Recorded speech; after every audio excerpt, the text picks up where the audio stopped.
कौन से क्षण में अंतिम श्वास आए कुछ पता तो है नहीं।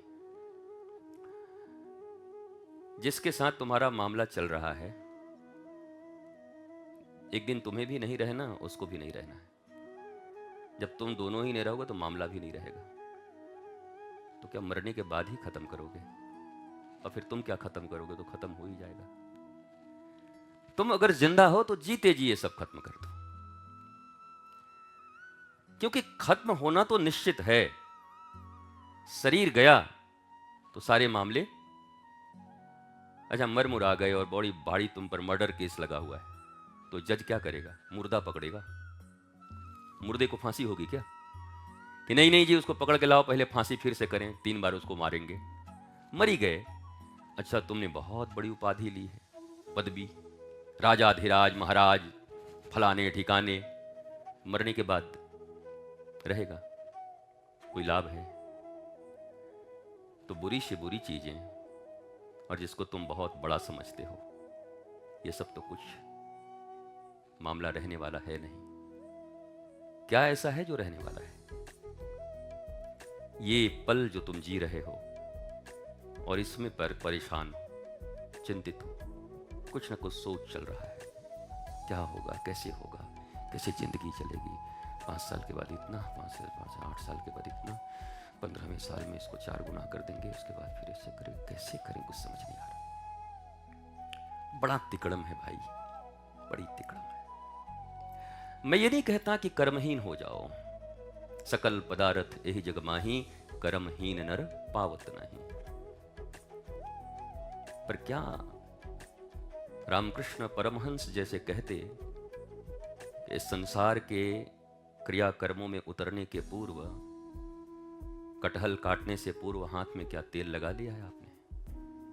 अगर लगा लिया है तो कटहल काटो, उसका दूध लगेगा नहीं, चिपचिपाहट नहीं लगेगी। पर नहीं लगाया तो हाथ चिपक जाएगा।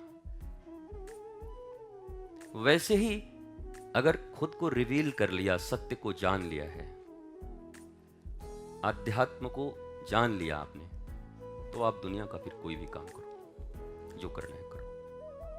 आप फंसोगे नहीं। फंसने का मतलब उसमें लिप्त नहीं होगे, उसके कारण जो चिंताएं, दुश्चिंताएं, दुख, तकलीफें, वो आपको कभी नहीं होगी। इसलिए पहले आध्यात्म। दुनिया में कोई पूछता है महाराज जी अभी बच्चा है इसको क्या करना चाहिए, तो पहली बात कहो आध्यात्म। महाराज जी अभी तो बोल भी नहीं सकता। बोल नहीं सकता ना, सब समझते हैं बच्चे छोटे से भी। जब गर्भ में समझ रहा था ध्रुव, गर्भ में समझ रहे थे अभिमन्यु, तो तुम्हारा 3 साल का कुछ नहीं समझ रहा। मम्मा मम्मा न बोले तब भी नहीं समझ रहा, वो सब समझता है। बट उस समय लैंग्वेज इमोशनल है,